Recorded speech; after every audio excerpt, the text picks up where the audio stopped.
What is up, you guys? It's your girl Sanaya Diamonds here.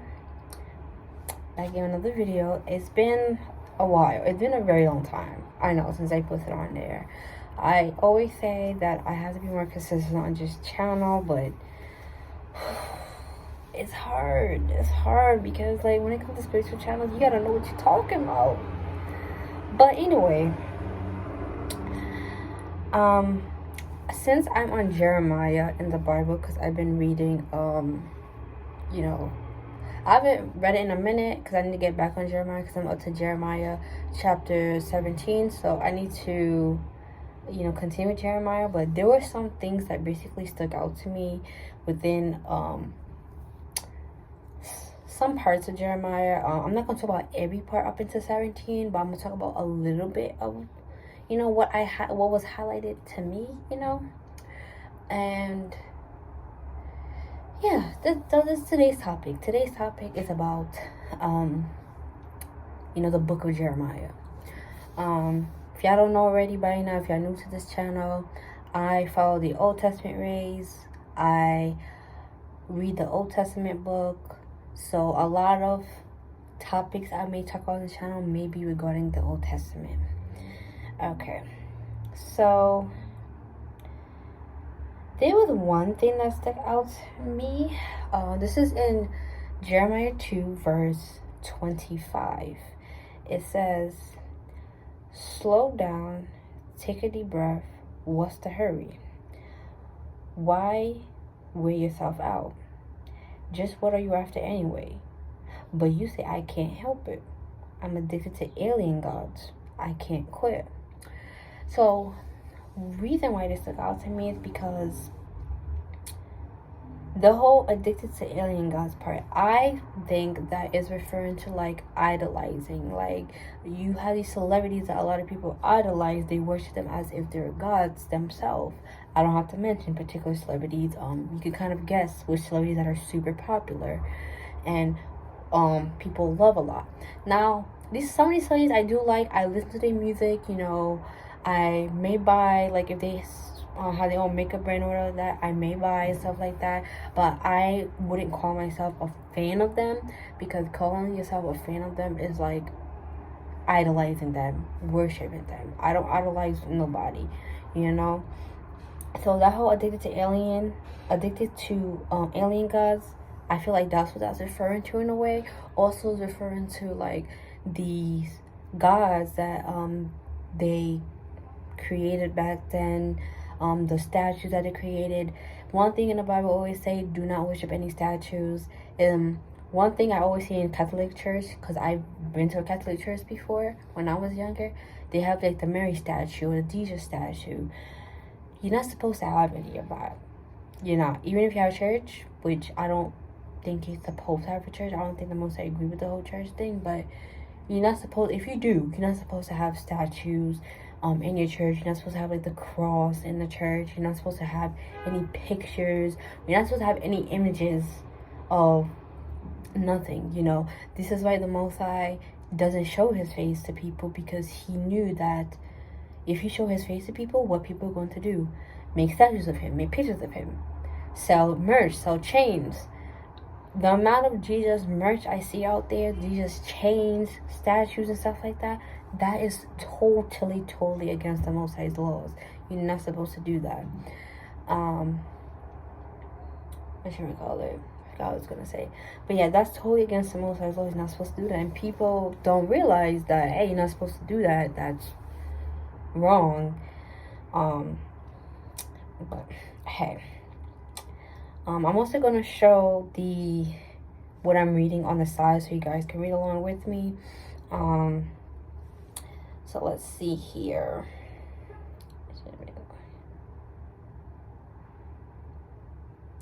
Now, this one says right here, this is Jeremiah 3. This is about your sex and religion obsessions. In case you are wondering, I'm reading this in the Message version, because the Message version is a little bit more understanding for me to kind of understand what's going on. I used to read it in a King James version, but I couldn't really understand it in a King James version like that. So, alright, so Jeremiah 3.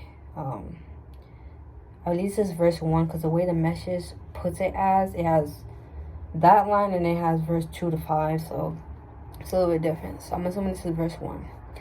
So this says, God's message came to me as follows. If a man's wife walks out on him and then marries another man, can he take her back as if nothing had happened? Wouldn't that writ a you stink in the land? And isn't that what you have done? Hoard your way with God after God. And now you want to come back as if nothing happened. God's decree. Discrete, sorry. So basically this is saying, like, we live in a world now where a lot of women walk out on their marriage or walk out on their partner, and then they think that, oh, they could just come back to a relationship. One thing, if you know you're a person to do that, don't go back to the person. Have common sense. Like, okay, if you was in the wrong, you did something wrong, do not go back to that person and act like that happened. Because I've seen a lot of situations like that, a lot of videos like that, where girls would do that, pretend like nothing ever happened between them and somebody else, and go right back to their man, and as if everything is fine. And when their man find out, they go crying, they're upset, they mad. The Most literally said, if you're going to do that, don't bother coming back to your main person. Just stay with the person you decide to deal with, or just be by yourself, you know? So that's basically what I was saying. And I've seen a lot of situations where guys would take the girls back too, even though they know the situation. I'm just like, and I feel like, okay, you probably like, well, would the person have kids with each other? Despite having kids, if one or the other walked out on it, on the relationship, at that point you just gotta co-parent. You gotta co-parent, because the Most High's laws, he does not agree with a woman or a man stepping out of the relationship and coming right back. He does not believe in that. So that's what I believe that one means. And here we go. We have Jeremiah 3 verse 21 to 22. It says, the sound of voices come drifting out the hills, the unhappy sound of Israel's cry, Israel lamenting the wastelands, never once given her God a thought. Come back, wandering children, I can heal your wanderlust. So basically, throughout Jeremiah, when I was reading, it sounds like a lot of the people were doing their own thing as per usual, not listening to the Most High. The Most High was reaching out to them, trying to help them, and they were just ignoring him. And then once they finally realized it, as you can see in Jeremiah 22, verse 22 to 25, it says, we're here. We have come back to you. You are our true God. All that popular religion was a cheap lie. Duped crowds buying up the latest in gods. We're back to our true God, the salvation of Israel. The fraud picked us clean, swindled us of what our ancestors bequeathed. I've never seen that word before, I'm sorry. So basically, there's been a lot of situations back then throughout the Bible, throughout the books you read, where people were doing their own thing. They turned their backs behind the Most High, and once they realize what they have done, they come back crying to the Most High, asking for forgiveness and all that stuff. So that's basically what this is talking about. It's just like in Jeremiah 5 verse 30 to 31. It says, unspeakable, sickening, what's happening to this country? Prophets preach lies and priests hire on their assistants, and people love it. They eat it up, but what will we do when it's time to pick up the pieces? That right there should say a lot to you, because it's just like today's world. We're fed a lot of lies, a lot of beliefs that aren't true, and a lot of truth out there that we're hiding from us. That's what basically this is saying right here. We are fed these lies. We eat it up. We swallow it. We just deal with it. We just, continue on our merry way, like being zombies and like not focusing on like, hey, something ain't right here. Like, this cannot all be true. Like, when I tell y'all, they don't teach you everything that you need to learn in history class in school. One thing I will always say is do your digging, do your research on your own when it comes to history stuff, because certain history stuff they teach in school is not true. Just like the Thanksgiving thing, they used to say, like, well, of course, growing up as a kid, when you were in like younger schools, they would be like, oh yeah, they won't tell you the full truth until you go to college. College is when you will hear like, oh yeah, Thanksgiving was the day that they, murdered a whole bunch of Native Indians, and they also feast that day. Literally, yes, part of that is true, but they weren't Native Indians. They were black people that day. So,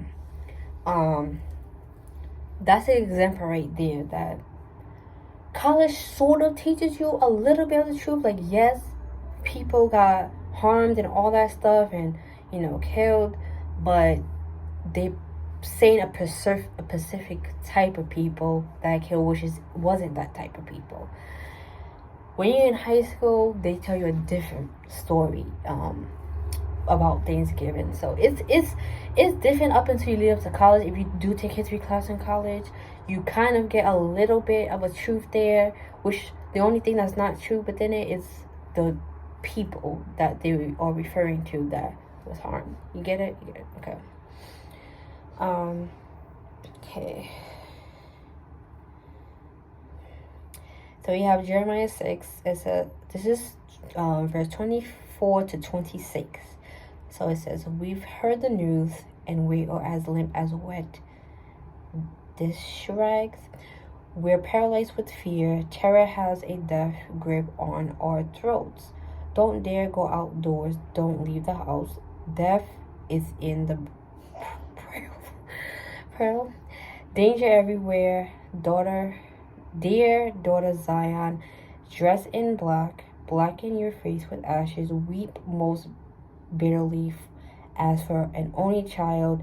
The countdown has begun. 6, 5, 4, 3. The terror is on us. So, right there, it's pretty self-explanatory. I know it probably doesn't make a little bit of sense because I'm reading from like the middle of Jeremiah 6, but basically bad stuff is happening during this time. So you have that, and Jeremiah 1, I actually do have Jeremiah 1 verse 5.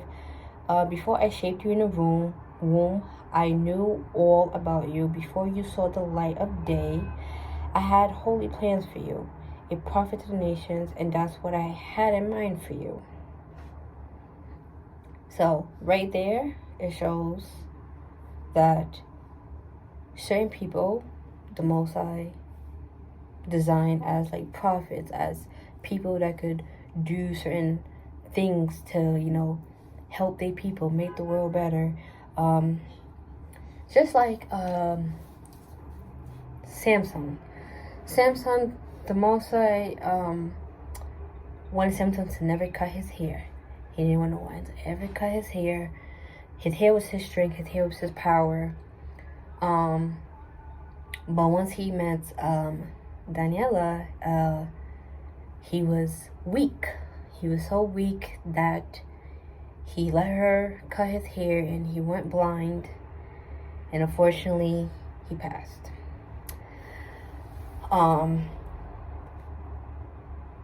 Certain people, the Most High make in an image of, to follow them, for them to like guide you and, guide you in a spiritual journey. And I don't know how to really explain it, but it's just like that little part right there.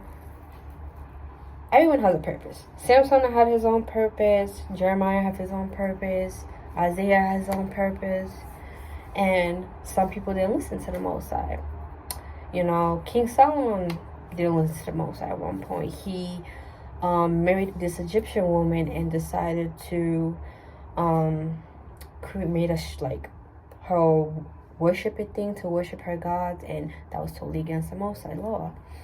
So yeah, as you can see, yes, back then people did a lot of stuff against the Most High, and people now still do a lot of stuff against the Most High, and they don't really own up to it, or they don't care, or they think it's okay.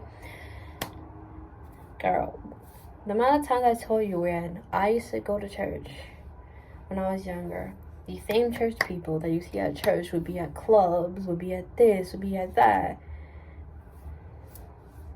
Doesn't add up. It's either you in there or you in there. You know what I'm saying? Like, I'm not a church person anymore, but I will say I have been to clubs. I have been to, stuff.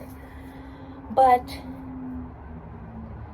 going to these type of parties, if you're like super, super spiritual, maybe not for you, but people do what they want, right? But yeah, this is just a brief little thing about Jeremiah. If y'all want me to discuss more about Jeremiah, I do have a couple of more highlighted stuff that I can break down a little bit of what I personally think about it. But you guys are more than welcome to break down in the comments what do you think those little highlighted, segments I mentioned means to you. Maybe it can mean something else to you, So yeah, hope you guys enjoyed this video. I will see you guys in the next video. So with that being said, shalom.